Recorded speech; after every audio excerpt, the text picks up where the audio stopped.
Rajkot plastic manufacture association દ્વારા રસકોસ ખાતે પ્લાસ્ટ show 2025નો શુભારંભ। આ પ્લાસ્ટ શોમાં તમામ પ્રકારની પ્લાસ્ટિક મોલ્ડિંગ મશીન તથા પ્લાસ્ટિકને લગતી તમામ પ્રકારની મશીનરી જોવા મળશે।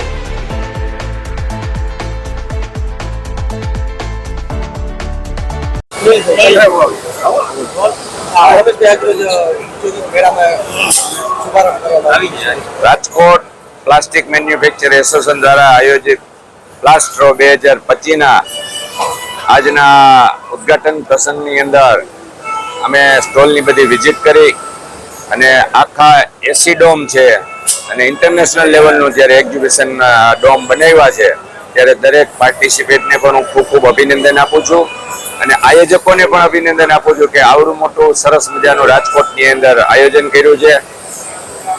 પ્લાસ્ટિક વસ્તુ એક એવી છે જેમ આપણે જીવનની અંદર શાકમાં મીઠું જોઈએ એમ જીવનની અંદર બધે જ પ્લાસ્ટિકનો ઉપયોગ થતો હોય છે। પછી કિચનવેર હોય, ફાર્માસ્યુટિકલ હોય, એગ્રીકલ્ચર હોય કે કોઈ પણ ઇન્ડસ્ટ્રીઝ હોય, ઓટોમોબાઈલ્સની અંદર પણ અત્યારે મોટી સંખ્યામાં પ્લાસ્ટિકનો વપરાશ વધ્યો છે। ત્યારે બધા ઉદ્યોગકારોને હું એમ કહું છું કે તમારી ઇન્ડસ્ટ્રીઝનો વધુ ગ્રોથના સ્કોપ છે અને સરકાર તમારી સાથે છે તો તમે વધુ ઇન્ડસ્ટ્રી ડેવલપ કરો, ક્વોલિટી પ્રોડક્ટ બનાવો અને આ પ્રોડક્ટ એક્સપોર્ટ પણ કરો। એક્સપોર્ટ પણ ઘણું થાય છે। મારી પાસે જે માહિતી છે 40,000 કરોડથી વધારે એક્સપોર્ટનું પ્લાસ્ટિક ઇન્ડસ્ટ્રીનો છે। એ ઓલ ઇન્ડિયા લેવલે હજી 1,50,000થી વધારે કરોડથી વધારે એનો સ્કોપ છે।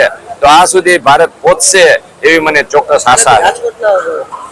રાજકોટ અને સૌરાષ્ટ્રના પ્લાસ્ટિક ઉદ્યોગોને ખૂબ મોટો ફાયદો ભવિષ્યમાં થશે કારણ કે રાજકોટની પ્રજા એ પાતાળમાંથી પાટો મારી અને પાણી પેદા કરવાવાળી પ્રજા છે, મહેનતુ અને ખંતીથી।